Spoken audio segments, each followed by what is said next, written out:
Hola, muchos saludos ya listos para la emisión del discipulado del Instituto Teológico 2. Y el tema es ahora la Didaje. Didaje o enseñanza de los 12 apóstoles. Bueno, ¿de qué trata esto? Mira, la última emisión hablamos sobre algunas conclusiones de posturas conciliares. Y mencioné algunos concilios de relevancia. Lo que vamos a hacer a partir de ahora es entrar a un poco de detalle sobre las obras patrísticas para su análisis y para, obviamente, tu información y formación. Ahora, como ejemplo de lo que vimos la última emisión, te comento que fue esto del concilio de Éfeso con Cirilo en el 431, aunque no me gusta mucho hablar de nombres y fechas porque se me hacen bolas y se me revuelven, pero algunos casos excepcionales pues sí los voy a nombrar para que quede marcado. Con esta famosa expresión de Theotokos, ¿sí?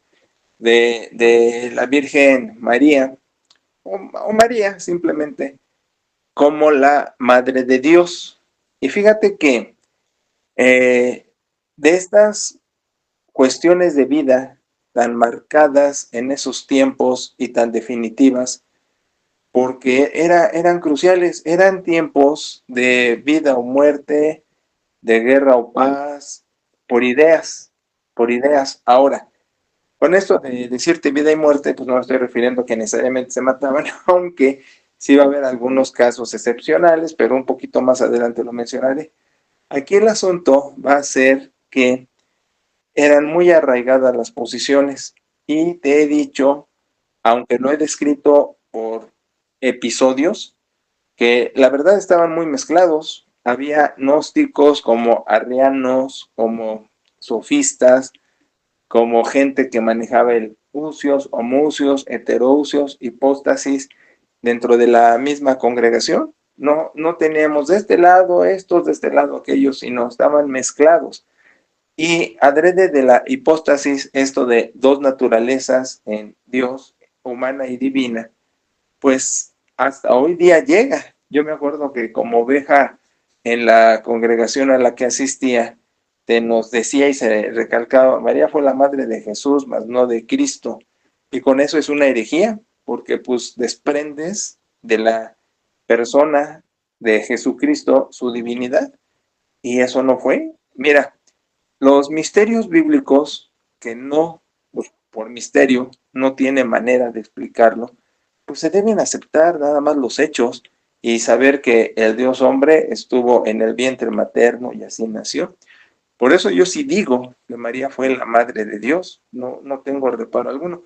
Oh, pero si me oyen medio mundo aquí de los que están alrededor mío, apellidados, apellidados bautistas, apellidados bautistas, pues me queman en leña verde. ¿Cómo me atrevo a decir que María fue madre de Dios? Pues sí, porque Dios en Cristo no se desprendió de Dios, nunca. Eso podría llamarse incluso adopcionismo, como una herejía con la que se luchó también en la patrística, que Jesús era humano y fue Dios hasta su bautizo.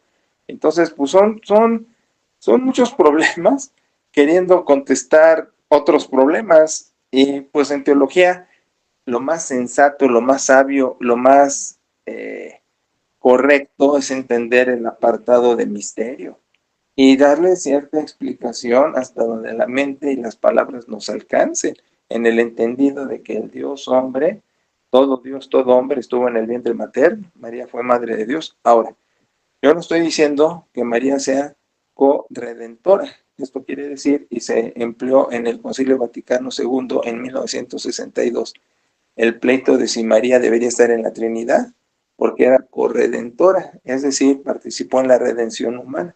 Yo no estoy hablando nunca de eso. María fue un ser humano común que tuvo el mesianismo, es decir, una chamba particular, ya sabes lo que es mesianismo, para tener en su vientre al Dios hombre, ¿sí? Y después pues muere, y en el libro de Hechos eh, se menciona nada más como que va a la oración, como nosotros ayer, a la oración en el chat de iglesia, para con los discípulos al aposanto al Torah, iba a las reuniones de oración, para que veas que son bíblicas. Bueno, pues es todo lo que se menciona, pero eso de que nace virginal, pues es mentira. Eso de que asciende al cielo sin morir es mentira. Pues todas son fábulas que ya se fueron formando después de, porque en la patrística van a contribuir a eso. Por ejemplo, ahorita que te voy a mencionar algo de la Didache, vas a darte cuenta cómo algunas cosas de ahí se arrastran hasta hoy día, insistiendo yo en que la postura cristiana contemporánea no es bíblica al 100%, tiene rasgos, tiene sincretismo bíblico, pero es fundamentalmente patrística. Entonces, con los escritos patrísticos se presta a darle a María un lugar excepcional, como ahora vamos a hablar del bautizo y la Eucaristía por la Didache. Entonces, la cuestión aquí es que María sí fue madre de Dios, nunca dejó de ser Dios Jesús, ni como célula embrionaria, vamos, eso es un misterio, pero esa es la descripción. Y María muere y está esperando la resurrección, como todos los que moriremos en Cristo, o si la parucía sedante seremos transformados, pero el hecho es ese. Ahora, el fenómeno en el absolutismo de Dios es que ya todos estamos ahí, pero no me meto a eso porque ya casi llevo la mitad de la clase. Bueno, entonces estamos en la Didache, o conocida también como la enseñanza de los 12 apóstoles. Es un documento anónimo, pero contemporáneo a las cartas del Nuevo Testamento. Se data por los 50, 60, algunos hasta los 70 de la era cristiana. Puede ser paralela a los evangelios o puede ser paralela a las cartas del Nuevo Testamento. Y de hecho, la Didache estuvo contemplada como libro inspirado para ser parte del canon. Ya te he dicho que esta cuestión del canon fue manejada en distintos concilios. No hubo de trancazo que se aceptaran los 39 libros bíblicos del Antiguo Testamento y 27 del Nuevo Testamento para tener 66. Eso es ficción. No hubo un momento en que se dijera tenemos los 66 libros bíblicos. No hubo un momento. Fueron muchos concilios, mucho tiempo para aceptar este material. Ahora, de eso tengo más que decir. Por ejemplo, los libros deuterocanónicos, es decir, otro canon, es decir, otra regla, literalmente, o conocidos como apócrifos, que quiere decir oculto, no quiere decir falso. Falso es espurio, apócrifo es oculto. Esos libros entran en el periodo intertestamentario, en el periodo entre los testamentos, donde no hay revelación. 430 años de silencio, así le decimos en la historia teológica. ¿Cómo entran? No tenemos idea, pero sí, es decir, sí tenemos idea de cómo entran, más no de quién los mete y cómo fue que los metió, porque en ese periodo el dominio griego estaba en el mundo, y entonces los judíos estaban perdiendo el idioma y sus fiestas y costumbres. Y de hecho el griego era el idioma oficial. Por eso se traduce el Antiguo Testamento hebreo en griego. Ya sabes que el Nuevo Testamento es en griego. Pues el Antiguo Testamento se traduce al griego en ese tiempo que el griego era dominante. Y se llama esa obra la Septuaginta, porque fueron 70 y algo de gentes especializadas en traducir del hebreo al griego el Antiguo Testamento. Y es ahí donde se meten ese material. Por eso hay Biblias hoy día que tienen los deuterocanónicos. Y muchos del lado no católico han dicho esas Biblias no se deben comprar. Yo digo que sí, porque tienen información histórica. Si no los consideramos dentro del canon, del material válido para manejar esto de la revelación, sí los tenemos como información histórica. Por ejemplo, Macabeos.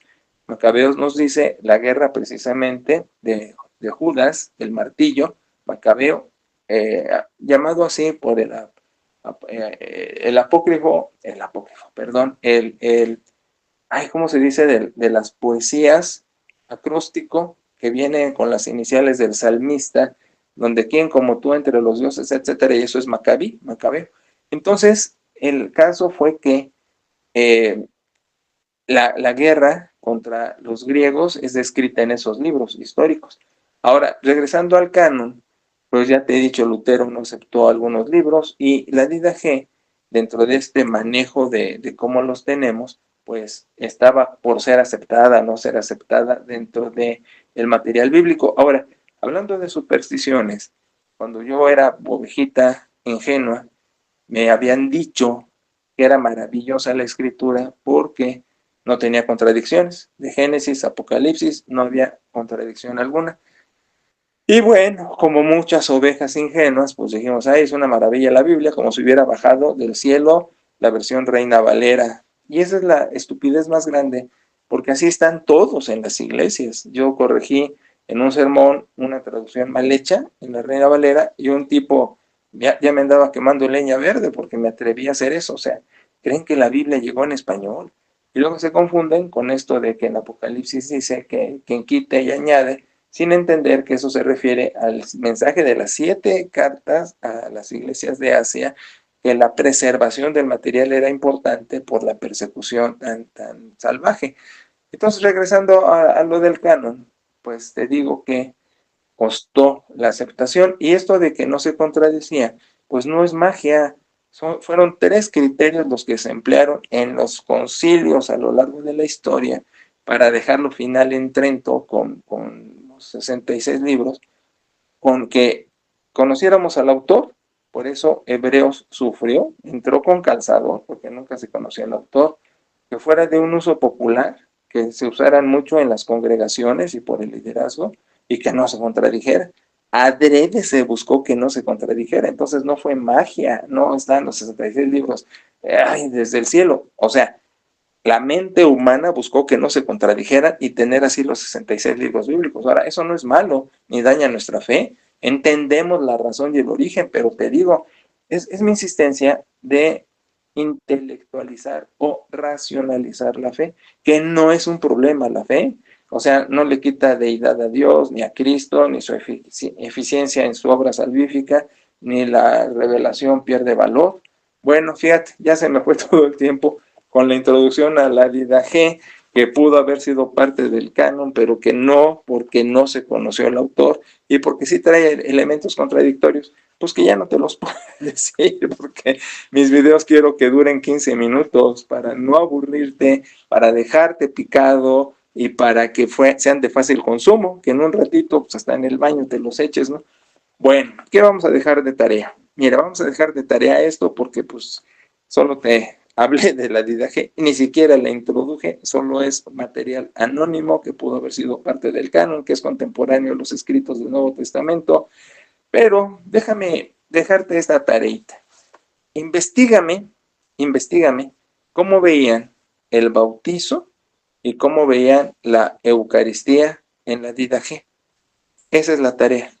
Redáctame, investígame cómo veían el bautizo y la Eucaristía. Lo que conocemos como ordenanzas en el lenguaje de las iglesias reformadas, y ya en 8 días, en la próxima emisión, entramos a la Didache. Pero por lo pronto, investígame nada más, no saques conclusiones, solo investiga cómo era el bautizo y la Eucaristía mencionados en la Didache, o en otras palabras, cómo decía la Didache, que se debe bautizar y se debe celebrar la Eucaristía.